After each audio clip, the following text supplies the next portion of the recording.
We are less than a month away from Revolution Pro Wrestling's 14-year anniversary at the OVO Arena, Wembley, and this past Sunday, for the last time before that show, RevPro was live in London with a show that will undoubtedly have an impact on the biggest event in the history of this company. Despite claiming that their tag team partner James Ellis was still in rehab after an alleged broken arm at the hands of Xander Bryant, the other two members of Top Tier, Josh Holley and the undisputed British Cruiserweight champion Leighton Buzzard, were set for six-man tag team action in Porchester Hall. As they came to the ring, they didn't know who their opponents were going to be. They also didn't know who their partner was going to be. Give it up for the newest member of Top Tier.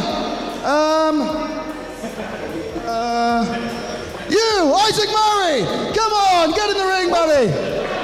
And it was a good job that they found a partner, because as it turned out, their opponents were perhaps the best trio in the world, CPF, making their return. And in the end, Maverick Mayhew, Danny Black and Joe Lando just had more synchronicity than their opponents. Buzzard and Holley leaving Isaac Murray to the Wolves, and after one of their signature triple team maneuvers, CPF claiming the victory in our opener at Live in London. But Top Tier weren't done. After the match, they turned their anger on Murray, assaulting him until the music of the undisputed British heavyweight champion Michael Oku played. But Oku himself did not come to the ring. Only Amira Blair did. Blair tried to reason with Holley and Buzzard, but ultimately they only relented after the intervention of the number one contender for Buzzard's Cruiserweight title, Nino Bryant, taking the fight to the man he will challenge at Wembley. August 29th.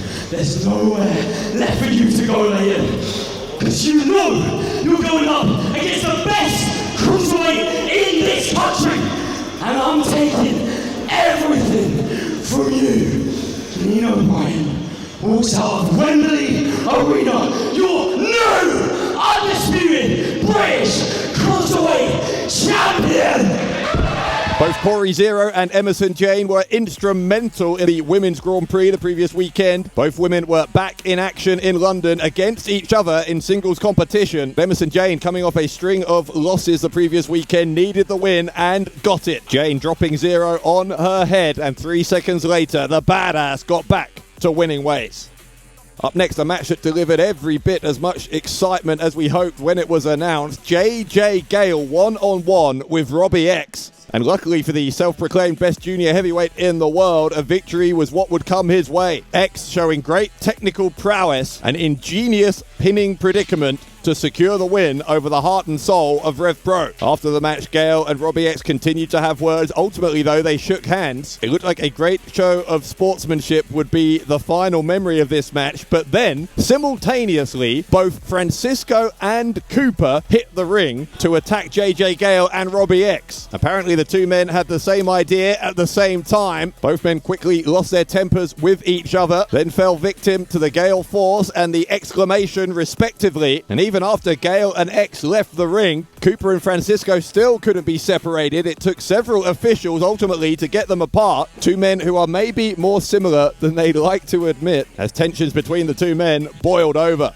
Next up, a match that had been scheduled to be a tag team contest, but due to travel issues for Leon Slater, it became a singles match between Cameron Kai of the Slater Dojo and Luke Jacobs of the Young Guns. Kai came to the ring unaccompanied and came very, very close to scoring a victory over the former undisputed British heavyweight champion Jacobs. Jacobs ultimately, though, able to wrap Kai in the sleeper hold, forcing a tap out and getting himself another win. After the match, as Jacobs celebrated victory, another member of Slater Dojo, HMD, hit the ring and tried to get a cheap shot in on Jacobs, but Cameron Kai was the one who broke it up. HMD looked confused to begin with, and then even more so when Kai shook hands with Jacobs. The head coach of the Slater Dojo, Liam Slater, then emerged on the stage, obviously eager to keep Kai in the fold, and dangled not one but two carrots in front of Kai. The road for Wembley for you could look real good. First right of refusal, because I give it to D if you don't want it. I know there's a gauntlet for a number one contendership for the undisputed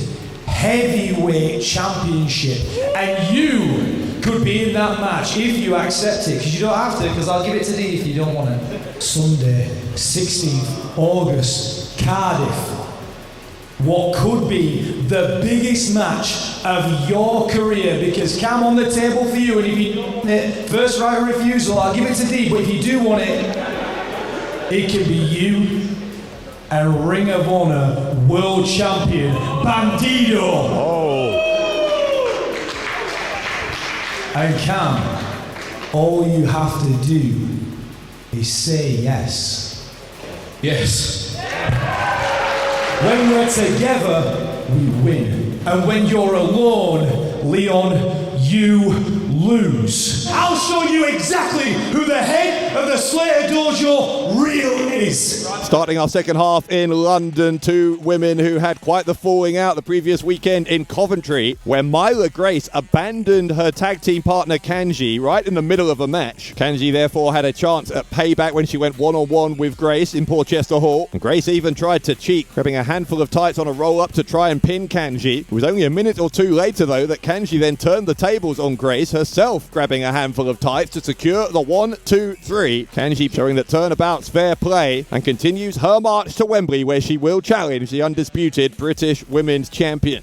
Tag team action up next, and for the first time since 2023, the Velocities were back in Revolution Pro Wrestling. Paris De Silva and Jude London in action against Mark True and Kieran Lacey, who were accompanied, as ever, by Will Caven. After a scintillating tag team battle, that 3-on-2 numbers advantage for True, Lacey and Caven proving to be the difference in the end. True and Lacey stealing a win from the Velocities and tried to continue making the most of that numbers advantage after the match, continuing the beatdown on Paris De Silva and Jude London until CPF returned to the ring. Suddenly outnumbered, Caven, True and Lacey beat a retreat, and then Maverick Mayhew laid down a challenge. Wembley Arena, the best trios team in the world. CPF, take on you bunch of mugs. Just when it seemed as though that match was agreed, Shah Samuels hit the ring as well. I'm starting to feel underappreciated. You guys are underappreciated as well. You're the three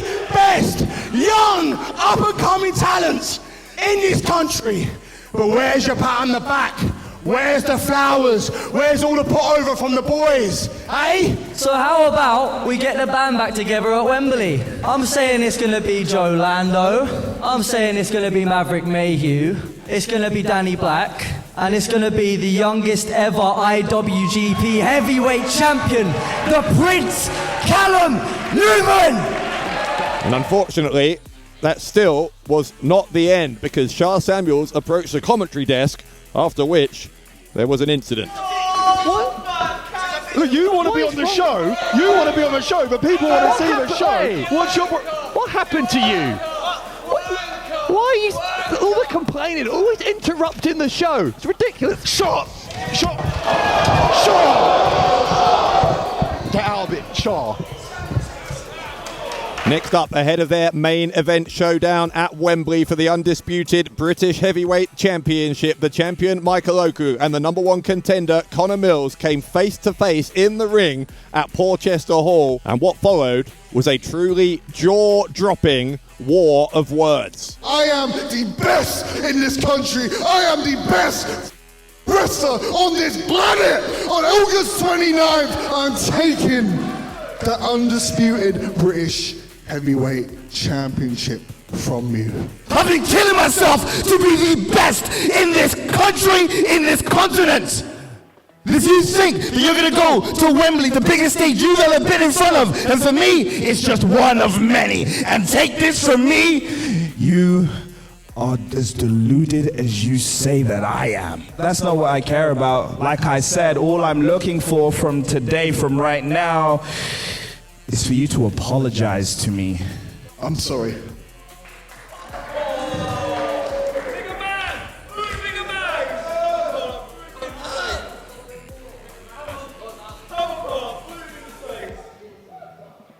Wow, this is something that I didn't think. I'm sorry that you fell for it again.